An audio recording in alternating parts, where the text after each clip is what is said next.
couple of quick ones before we break. Hi, Al. Asked Porky many times he paid to watch his beloved Everton last season. I heard it was less than 10 from someone that works there. Then you could gauge what sort of fan he is, Danny and Hearts. And Alan, was Mike a medical miracle whilst doing the Cinnamon Challenge, says Jay. Well, I shouldn't have done that with my dodgy heart, but I survived somehow, and I've been instructed by my doctors and Dr. Banner not to do it again. Now, to answer Danny in Hearts, who's trying to be terribly smart there, and says, oh, somebody at Goodison told me... Hertfordshire. In Hertfordshire. He's a Harlow Town fan. He's a regular listener. Right, Harlow Town fan, yeah. Well, I wish Harlow Town the best. With fans like Danny, you ain't got a great chance of success. But anyway, let me answer your question, Danny. You said... I heard it was less than 10 times from someone that works at Goodison. Well, let me tell you this, pal, right?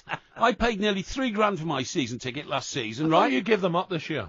I have given it up this year. But why? That's because I'm working with you every Saturday lunchtime, okay, and that's a privilege, obviously, There's to be a lot of Sundays on talkSPORT. There's here. A lot of midweek games. Al, there might well be, but last season I got to 2 games. This is the point I'm making. So I want to say to Danny, I paid to go to every game. I didn't make every game because I was working over the weekends. I was even working Friday night when Everton played and Mondays when they played. And so the answer to your question is I paid £1,500 per seat for the 2 games I watched at Goodison last season. So put that in your pipe, Danny, from Hertfordshire, Harlow Town fan, and smoke it. Well, I'll tell you what, Danny, I did get a text from someone very high up at Everton saying, oh, yes. I'm very concerned Alan is Mike behaving himself. Yeah. I had a call the other day and he sounded a bit worse for wear. We will break 11:46. Oh, dear me.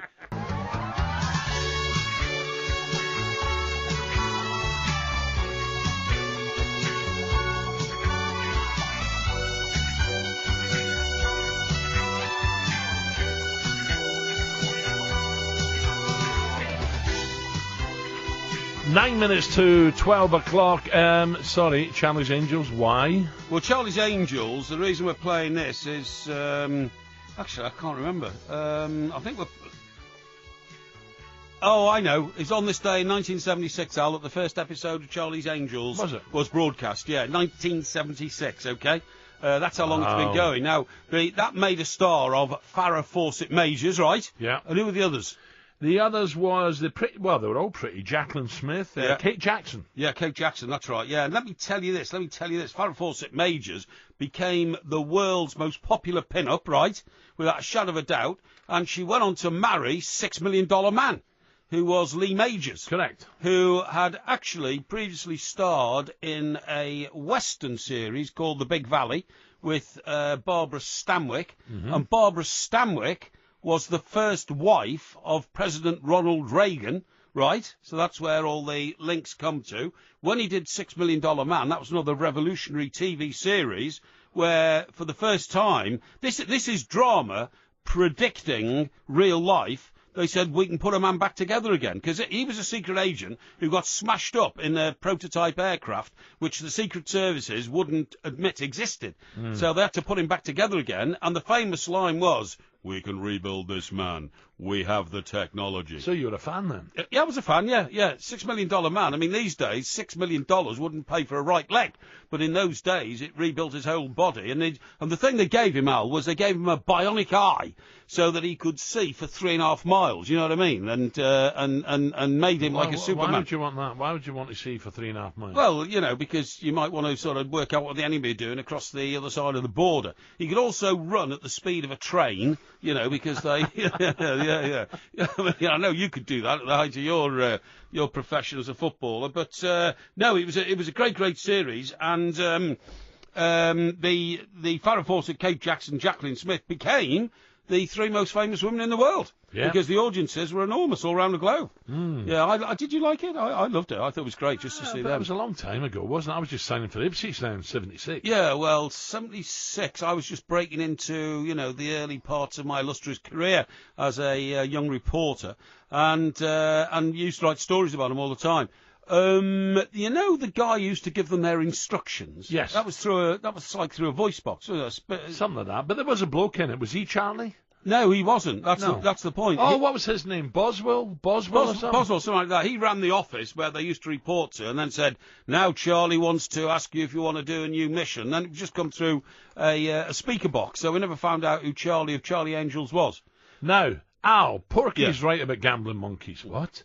I was chatting to one the other day, and he was telling me how he lost his job at PG Tips and also get kicked out of the local zoo, all due to his gambling addiction. Thank you, Alan and Ashford. And so people think this is funny, do they?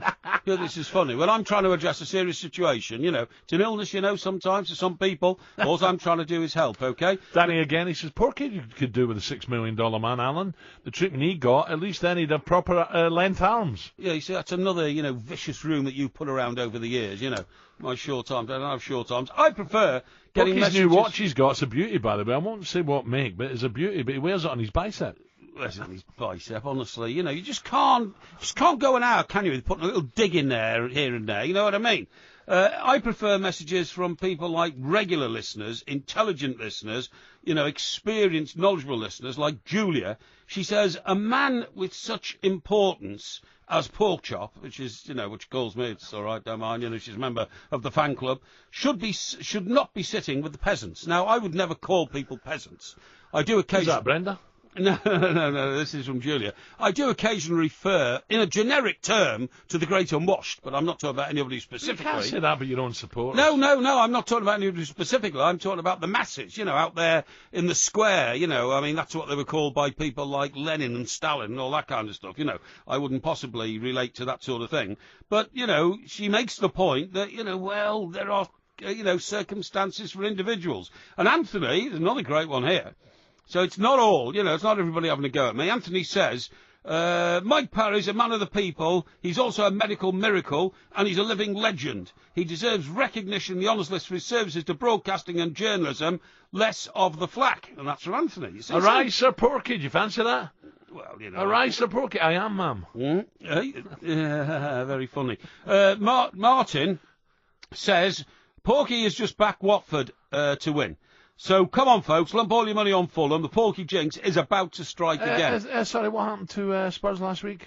Spurs? Yes, your nap. Yeah. They will not lose. What happened? I didn't say... Yeah, you did. I didn't say they would not lose. You did. I said... Yeah, but you see, I put my head above the parapet and I make a prediction based on an assessment of what's going on. Nobody else does that, you see. No. Everybody else just... you said today that you fancy a draw. Score draw, maybe. Score draw. You're talking about Fulham Watford. But maybe. Score draw. You said this is definite. The Spurs will definitely win. No, I didn't So the monkeys were putting the money on. I'm saying that today I think Watford have got a more than half a chance of winning at Craven Cottage. Right, we have to break. Mike Parry talks about bionic eye helped him see 3 miles, Porky. Mm-hmm. So about to the horizon, I say. Plank. Yeah. We can see that far anyway, says Paul. And another one. Wrong again, Porky. Yeah. Jane Wyman was Reagan's first wife. You know all. Baza and Horley. That's absolutely right. Jane was. So don't make these statements if they're wrong. 3 minutes to 12. Barbara Stanwyck married somebody famous. I'm trying to think. Was it Frank Sinatra, maybe? Mr. Stanwyck. Yeah, Mr. Stanwyck. My name is Charlie.